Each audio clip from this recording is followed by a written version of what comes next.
Motherless Brooklyn is a detective crime drama that is starring and directed by Edward Norton. This is a film that's based on a best-selling book that came out in the late 1990s, also called Motherless Brooklyn. This one stars Gugu Mbatha Raw, which, God, I love saying her name. Also stars Alec Baldwin and Willem Dafoe and a few other people. It stars Allison Taylor from 24. I always call her Allison Taylor, even though that's not her real actor's name. I don't know, she'll always be President Taylor to me. She also has a small role in this film for whatever that's worth. So unlike the novel, this film takes place in the late 1950s and it follows a private eye detective named Lionel Esrog. One day, Lionel's mentor is killed under mysterious circumstances, and so he and the rest of his partners at his private eye investigators firm, they have to try to figure out what happened to their mentor, why he got killed, and who did it. This is one of those classic detective stories where a smaller story turns into a bigger story. The more he investigates it, the more he uncovers a bigger conspiracy involving city projects and house planning and the racial discrimination that is afflicting that situation. I actually have no idea if this is Edward Norton's first official directorial debut. Like, I don't know, I felt too lazy to look that shit up before doing this review. What I will say is that even if this is his first film that he's ever directed, it really doesn't show it. He has a steady hand in terms of direction here. Obviously, the big decision that he made for this film was to take the story from the 90s and put it in the 1950s. Stylistically, I think that this choice actually pays dividends for the film and makes it better overall. Putting it in the 50s combines it with the cinematography and the music of this movie and of that era. Give this movie more of a detective neo-noir type of style. I feel like I'm not saying that word the right way. I feel like it's one of those impossible to pronounce words like noir or nar.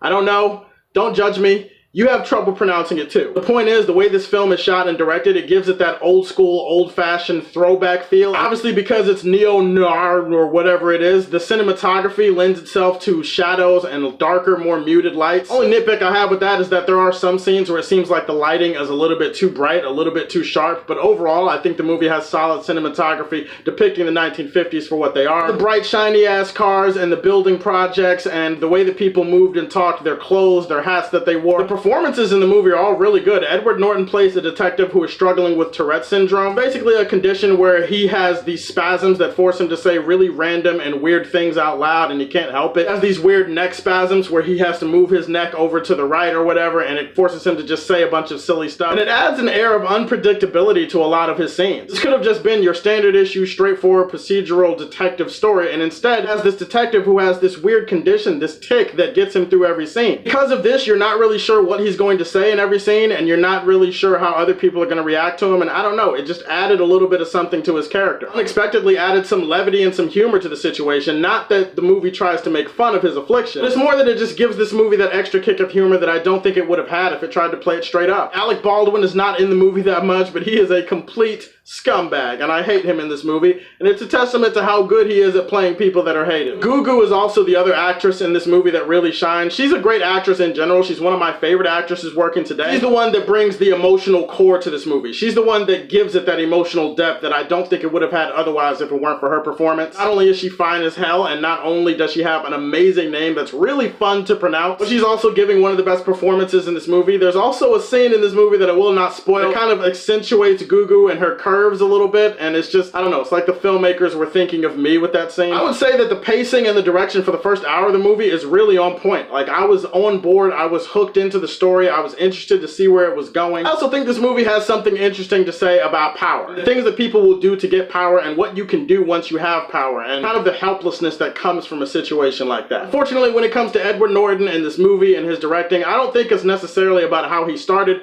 it's about how he finished. I think in the second half of this movie, specifically the middle of the second act and the third act, this movie suffers from a little bit of lost momentum. I think it's a film that starts to juggle a little bit too much of its subplots, and it starts stretching things out to the breaking point. One of those films also where some of the editing is a little bit off in the second half of the movie. There are some scenes that feel like they're not cut the right way. They feel like they're dragging on a little bit more than they need to. Because there are some subplots that start popping up, a lot of it starts to make the story feel a little bit more convoluted than it needs to be. I feel like the story of the movie is struggling to find the balance between the two core concepts at the heart of it, which is one that deals with racial discrimination and the city and this housing project thing that's going on. The other part of the story has to do with this murder mystery involving us trying to find out who killed Lionel's mentor, and I feel like those two stories don't have a happy marriage the longer the film goes on. Because of these story elements that didn't really work for me, it affected the pacing, and because of that, it definitely made a long movie feel like it was even longer. I definitely recommend this movie. You should go check it out for Edward Norton and his direction. You should go check it out for Gugu, because We love Goo Goo around here. Motherless Brooklyn was a decent watch at the movies, and I'm gonna put this one in the golden age for Man of Steel. Alright guys, tell me, what is your favorite detective movie that you have seen lately? Put that in the comment section down below. Stay tuned for a recap for Titans tomorrow. Please like and subscribe to the Superfan Show. And if you like what you see, tell me how you feel, and stay tuned to hear more from the Man of Steel.